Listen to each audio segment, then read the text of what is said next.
Communication. So, communication applies to all management functions from planning, organizing, staffing, leading, and then controlling. So, its general purpose for the organization is to bring positive changes that influence activities leading to the firm's welfare. So, let's discuss more about communication. So, the communication process starts with the sender who has an idea or a message which is then transmitted to a selected channel to the receiver. So, who in turn must be ready for the reception of the message so that it could be decoded into thoughts. So, accurate communication occurs when the sender and the receiver understand one another according to Hobbes and Coulter. So, these types or the types of communication may be verbal or non-verbal. So verbal meaning you can use oral or written words, and then non-verbal you can use through body movements, gestures, facial expressions, eye contact, and by touching. So, communication can also be classified as formal if the communication takes place within prescribed routine organizational work arrangements, or it can be informal if communication is not defined by an organization's hierarchical structure. So this communication is formal when the manager gives an assignment to a subordinate, and informal when employees talk to their friends in the office about a weekend party or a vacation which they plan to take. So for today, we're also going to discuss the direction and flow of communication. So communication flows in different directions within an organization.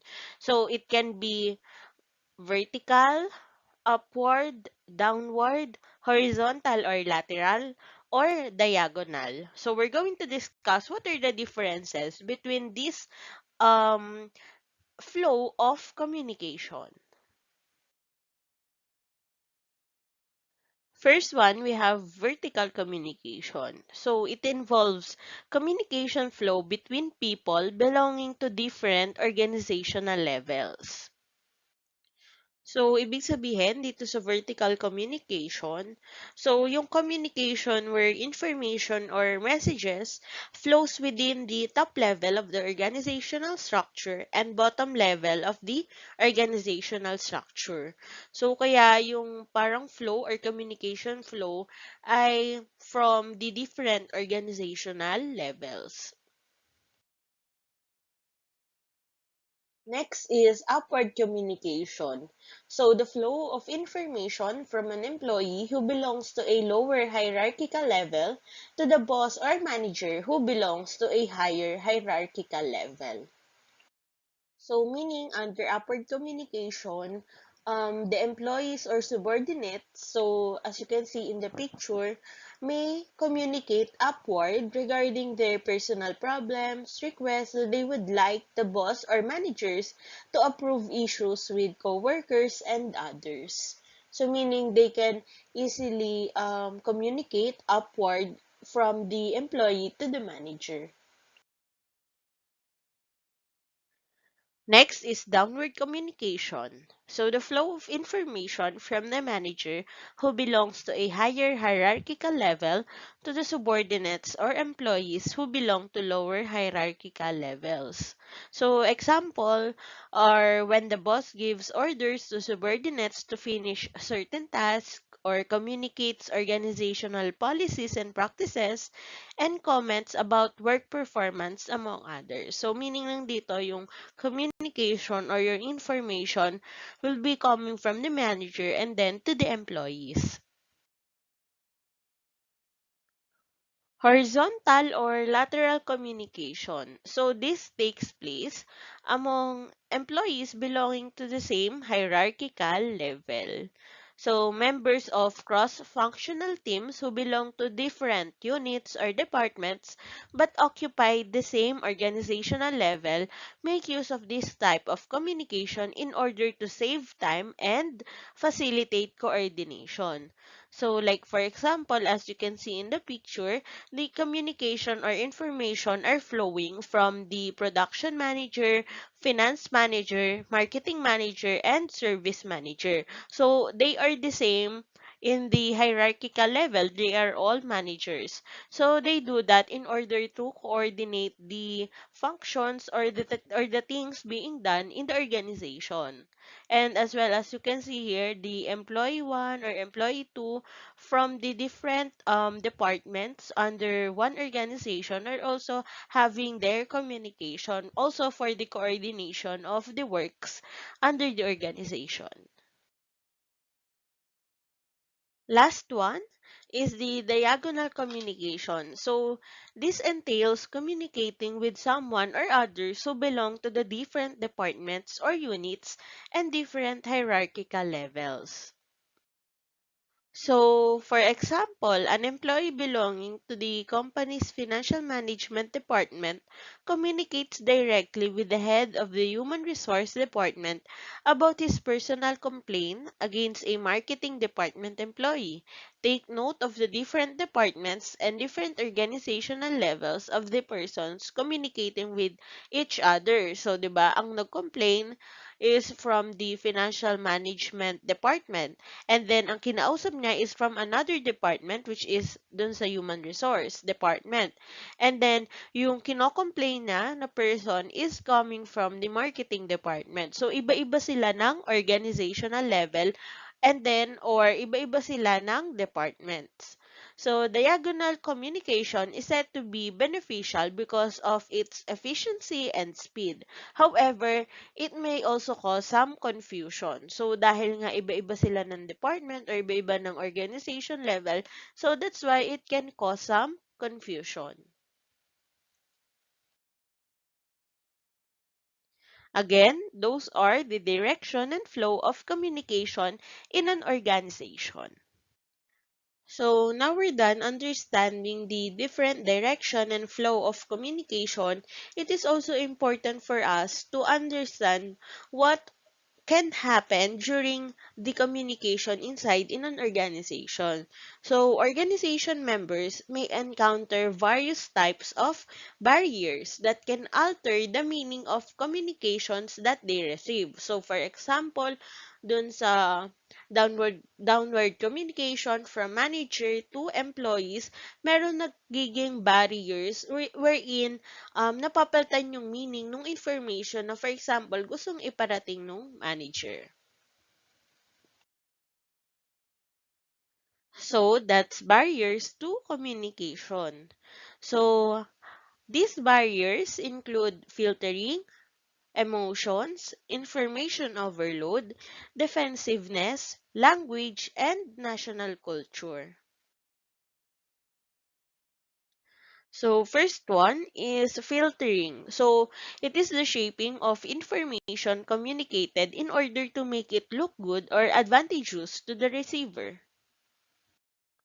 So, for example, a sales agent may report to his manager the big amount of sales that he was able to make with one of their customers, but fails to report the complaints he received from other customers regarding their products. So, meaning, si sales agent, finifilter niya or kinoconceal or yung magaganda lang yung sinasabi niya kay manager. And then sa side naman ni manager, it is really beautiful or maganda na um yung naririnig or nire-report ni sales agent is yung mataas na sales, yes, but if hindi nasabi ni sales agent na marami nagre-reklamo regarding their product, so it can cause some serious issues or problems within the organization. So next one is emotions, the interpretation of communications which may be influenced by extreme emotions felt by the receiver. So, for example, a manager who is in a very bad mood and receives good news may not see the positive aspect of it because his rational thinking process is affected by his emotional judgment. So, ibig sabihin lang dito, humahalo yung emosyon dun sa pag interpret mo nung information na nakukuha mo through the communications. So, ibig sabihin dito, parang yung hindi na siya clear or hindi na siya um, information lang which is naghumahalo na yung emotions mo. So it is one of the things na iniiwasan in an organization kasi syempre it can cause serious problems or issues within the organization. So as a professional, we are bound to limit or control our emotions. Next one is information overload. So it is another barrier to good communication since there are too many pieces of information received by an individual may have a negative effect on a person's processing capacity. So, 'di ba, like a student, if there are too many things to understand or there are too many concepts, so nasasabi natin yung information overload. So, 'di ba, each one of us or each individuals, meron na silang processing capacity na yun lang yung kayang i-process na information ng utak nila. So, if it is being too much, so doon na nangyayari yung information overload.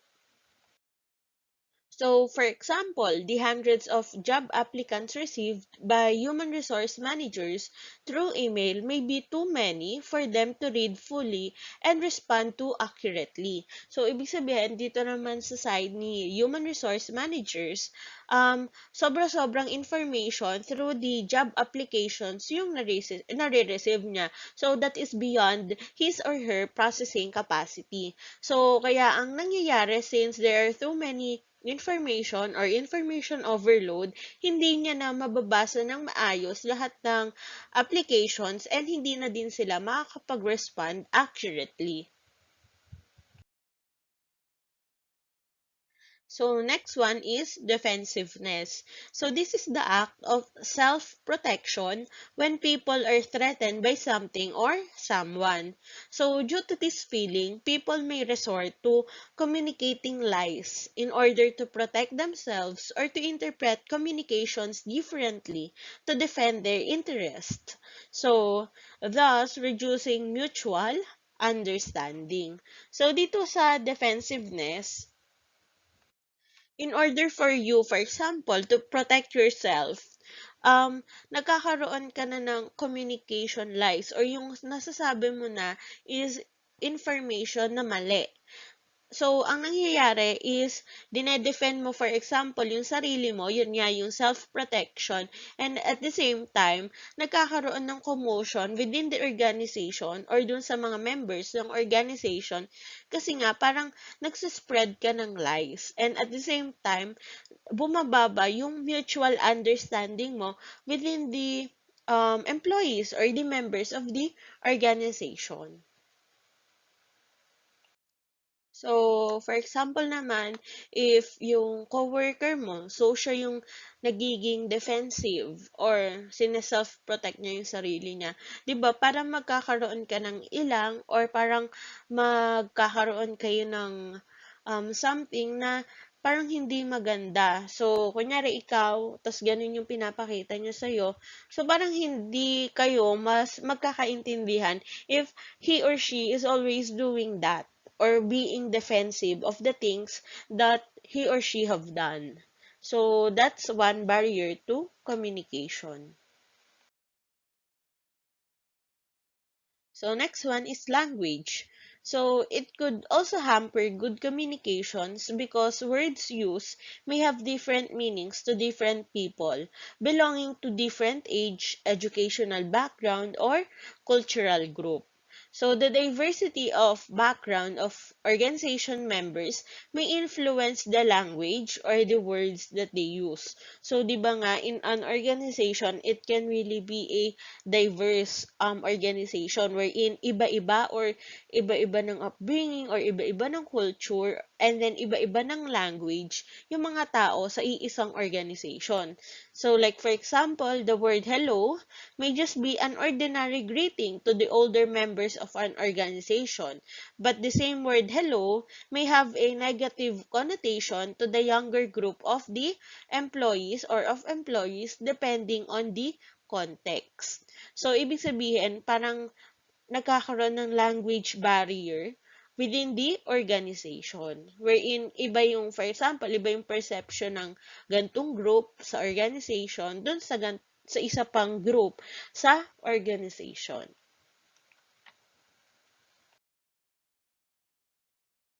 So, the last barrier to communication is the national culture. So, just like language, the prevailing national culture may also cause problems in communication among members of an organization, especially if it is multinational company. So, kasi kapag multinational companies, so ibig sabihin, iba't iba talaga ng nationalities yung employees or yung members ng organization. So, certain office practices like sending formal memoranda to employees may be negatively interpreted by employees coming from another country with a different culture that values face-to-face interpersonal communication. So, ibig sabihin nun, for that organization, normal lang yung pagpapadala nung memoranda sa employees. But since, for example, another employee is coming from a different culture, or yung culture niya nga is mas okay yung face-to-face for communication, so matitake niya into negatively yung pagpapadala ng formal memoranda. So, that negative interpretation may, in turn, cause employee dissatisfaction and less motivation to perform their work well. So, also, minsan, di ba, meron mga punto or meron mga tone ng voice na iba-iba per nationality, di ba? So, kung ano yung normal, for example, in this nationality or this group of people, can be iba yung dating to some certain people or some certain group of people. So, parang dahil doon, nagkakaroon ng promotion or yun nga, employee dissatisfaction and it can also lead to demotivation. So, our main goal here is how can we overcome these communication barriers? So, to avoid conflicts resulting from communication problems, managers try to overcome communication barriers through the following. So, we have using feedback, using simple language, controlling emotions, active listening, and observing body language. So, first one is using feedback. This is usually done by asking questions about a memo sent to subordinates or by asking them to give their comments or suggestions. So, in doing so, they are able to determine whether the communication they sent out was understood the way they originally intended. So, ibig sabihin, through that feedback, malalaman nila kung naparating ba nila ng maayos yung message talaga na gusto nilang sabihin and hindi siya na misinterpret nung naka-receive nung memo or nung message. So next one is using simple language. So this is done by avoiding uncommon terms and flowery words that may just cause misinterpretation. Language use must fit the level of understanding of the intended recipients of the communication. So ibig sabihin, effective communication is achieved when the message is understood by those who received it. So ginagawa or pwede mong gawing simple na lang yung language since or kung ano man yung language na kung saan mas maiintindihan ng nakakarami or nung intended recipients mo. Kasi for example, ang gusto mong um, makaintindi nung memo mo or or nung information na sasabihin mo is yung mga hindi masyadong sanay mag-English. So, if you use flowery words or yung mga uncommon terms, so, merong chance or there is really a high chance na hindi nila maintindihan yung sinasabi or ma-misinterpret nila yung meaning nung sinasabi mo. So, kapag sinimplihan mo lang yung language kung saan mas maintindihan nila, and mas magiging maayos yung communication or yung information na masasabi mo. And maiiwasan natin yung mga communication problems. Next is active listening. This means listening well in order to grasp the full meaning of the communication. So, hearing without giving full attention to what others seek to communicate usually results in misinterpretations and communication distortions. So, kapag meron nagsasalita or meron kang kausap, kailangan full yung attentions mo sa kanya. Especially, for example, employee siya na may gustong sabihin sa'yo na importante.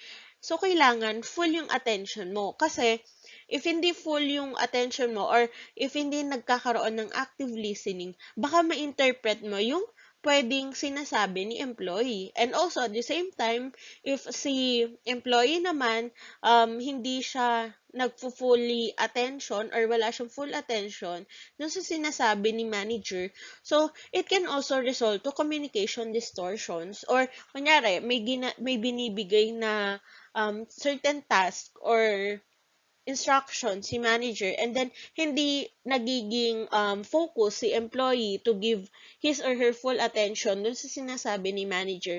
So, most probably, hindi niya maayos or hindi niya magagawa ng tama yung gustong pagawa ni manager. So, it should be really or there should be really active listening. So next is controlling emotions. So this is another method of overcoming communication misinterpretation. So when the receiver is affected by the extreme anger, his interpretation of a message received may not be accurate. Or on the other hand, when the sender is affected by extreme emotions, he or she may also send or transmit inaccurate information. Therefore, it is important to practice emotional restraint or yun yung sinasabi natin as a professional, you should be or you should control your emotions, especially if you're in an organization na marami kang nakakasalamuha or maraming factors na kailangang i-consider.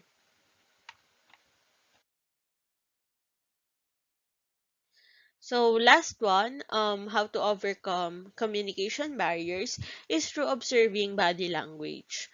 So this also influences how communication is interpreted.